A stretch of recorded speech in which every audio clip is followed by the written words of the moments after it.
This program is rated PG. It contains themes and scenes which may not be suitable for very young audiences. Parental guidance is advised. Gabi ng salo-salo sa bahay ni Kapitan Tiago sa Calle Anlogue.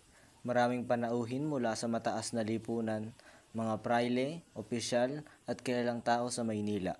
Lahat ay abala sa pagkain at usapan, ngunit ang lahat ay tila may inaabangan. Father Damaso, sa may maging nakaatong sa binatang darating. Siya ay anak ng aking magaling na kaibigan. Edukado nga ka ba sa Europa? Ba, ang mga kabataan ngayon, pagbalik dito, puro yabang at tanong sa simbahan. Hindi ko gusto yan, Kapitan. Narinig kong galing Europa. Aba, sigurado maitsura at talino. Siguro naman ay may magandang asal din.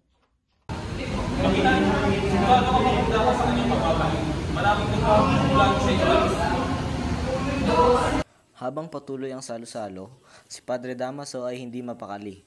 Ang iba na may sabik sa pagbabalik ni Juan Crisostomo Ibarra, ang binatang nag-aaral sa Europa sa loob ng 7 taon.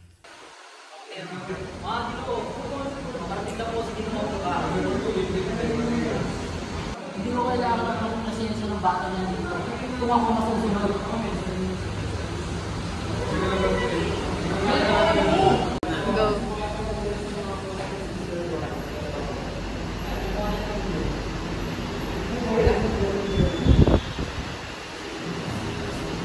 Magandang gabi. Ako'y nagaganap ng mga kawalit sa sarili ko.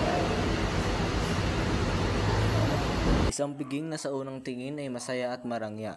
Ngunit sa likod ng mga ngiti at pagkain, unti-unting sumisilip ang tensyon, lihim at hinanakit.